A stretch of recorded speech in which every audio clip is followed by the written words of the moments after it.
Alrighty guys, and welcome back. Today we're going to be doing an educational informative survivor game. Now I am playing the new gentleman, I believe it is Renato, and we are currently going to be playing a game of Disturbed Ward. Looks like our killer is going to be Leatherface. Now this is a completely solo based game at the moment. I'll run you through my build in a moment.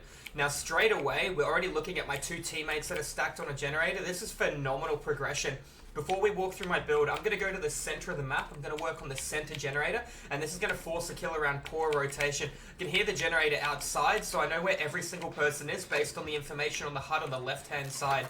Now, I will point out that two of the people in this game are from a different platform. I do have crossplay enabled, but this is a completely solo queue game as well. So we know we're going to be versing a Leatherface, right? Now, my build in the bottom right-hand side is going to be incorporating balanced landing. I'm a bit nervous as if he has Tinkerer because the other two got off their generator. We'll have to wait and see. So we're going to wait for this bar at the bottom of the screen to get to 70%. And if that heartbeat disappears straight away, we know he has Tinkerer. Nope. The bar hasn't disappeared, so he does not have Tinkerer. Alright, Claudette got back on the generator, so that's good. That's a double pallet that gentleman dropped. I'm a little bit nervous. He doesn't have Brutal Strength. The kick animation doesn't sound sped up. Gonna run to the right, and I'm gonna run around this way. I hear the vault underneath me. Sounds like he's committing to the chase. I do have a pallet to utilize here if I need to. I'm not going to. Looks like he got downed. Unlucky. Gentleman upstairs.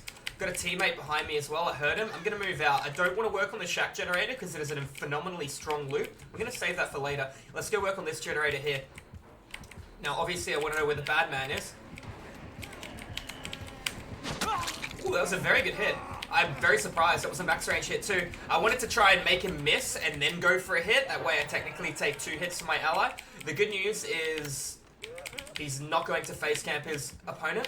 That's nice. Now Kindred is giving me a gargantuan amount of information. Balance landing didn't activate them, which is great. Looks like he's lighting a totem in the bottom left-hand side. It will tell me that as well. If he sees me now, I'm actually not upset at that at all, even though I'm currently injured. So he was just breaking a dull totem. I'll take a heal by him. Claudette looks like she's trying to make a play. We're going to let our teammate decide. If he goes to work on a generator, awesome. Now, do you notice how he just disappeared then, even though he's standing right beside the hook? That tells me that this killer is currently running a perk called Insidious. Insidious makes your heartbeat and your aura disappear when you're standing stationary. I think it's for 3 seconds. So we know he's standing right here.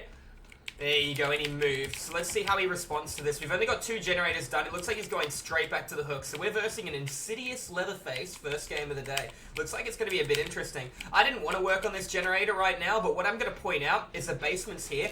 Knowing that he has the perk Insidious and he can stand still and disappear, there are a lot of little cheeky corners he can stand in near the basement or in the basement in order to guarantee a down, especially with a chainsaw that can hit multiple targets. So knowing that these kind of things, I kind of think that this is a great generator to get done. I'm also paying attention to the fact there's an exit gate there, and knowing that there's an exit gate there, the last thing you want to do is utilize the pallet and have no form of defense for when the killer comes over to you at an exit gate. Now, this guy's playstyle is most likely going to be, dare I say it, Insidious, Noed, and he's going to look for maybe Blood Warden kind of play, so we're going to have to wait to see, because he's got nothing at the moment to stall out generators. Something we have noticed is whenever a generator is completed, if the killer has something called Deadlock, it'll seal the next generator closest to being completed. We've had no information from Deadlock. He's most likely chasing the same gentleman. Yep, we can see that. So the smartest play we can do right now is divide and conquer and split up. Keeping in mind that this is a full solo queue game,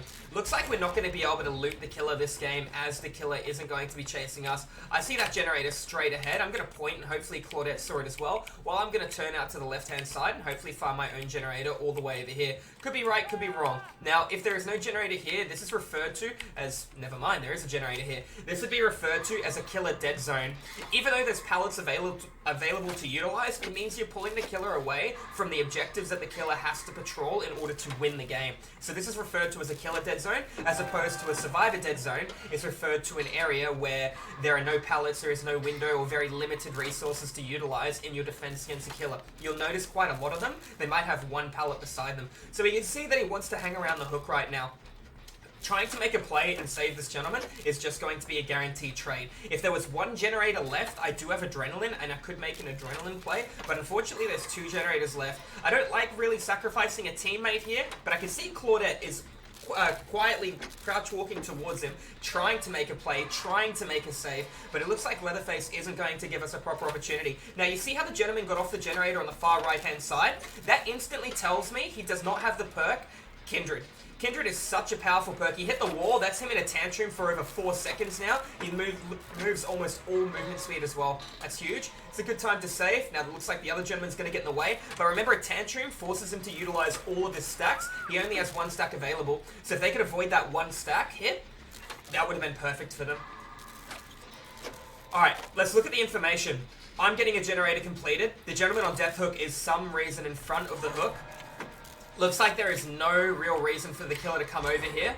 He's standing literally right in front of the hook with Insidious. I can make this play happen, but I have to time it really well, especially based on the fact that that guy is solo queue. The whole team is solo queue. This shows you the power behind Kindred. Kindred basically tells me what needs to happen. Now, I could make an absolute gumball of myself trying to make this play, but I'm going to wait until that generator's about 85, 90% done, and then I'm going to try and make a play towards the guy in the hook. Remember, he has 3 tokens. I might be able to make that pallet as well. So it looks like we're getting ready to go in. This could look really bad or really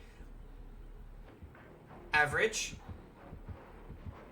Alright, if I manage to make this play happen, I would love to see him swing. The guy missed a skill check just then. That could have been terrible, man. He just missed a skill check. Alright, we need this. I think now is the perfect time. Go, go, go. This is my time to shine. This is why adrenaline is so powerful, because now I can get up and run. Now he's going to chase me because he is not going to be happy with that, or he's going to chase the guy that is currently on Death Hook who just made a guest appearance. I saw a crow despawn, so I know Claudette's coming straight for this door. That was the best play I could make, and that play was only available based on the fact I had adrenaline. Now, that play used to require an incredible amount of team coordination, but because of the new Survivor HUD on the left-hand side of the screen, I could see the opportunity, I could see the play. Making that kind of play in the basement would be much more difficult. Now, I don't believe that this Leatherface is going to give anyone an opportunity to get out. Claudette's going for the heal on me. I'd much rather they prepare the door. He might actually have no ed because he did chase a guy on full health. Looks like we don't know where the killer is. He doesn't appear to be in chase with anyone at the moment. I'm more than happy to open the door right now, and the reason I want to do this is it's going to give scratch marks, or, well, the entity telling you to leave, and it makes the game really hard to be able to see. Alright, looks like we got teammates leaving. I too am going to leave, giving the last guy a shot at the hatch. It looks like we're going to all be able to make it out. That's been an educational and informative Survivor game, guys. I hope you enjoyed it. I hope there was something you were able to learn there and showcase the sheer power of adrenaline. Anyways, guys, thank you all for watching the video. I'll see you guys in the next video. Have a good one. Cheers.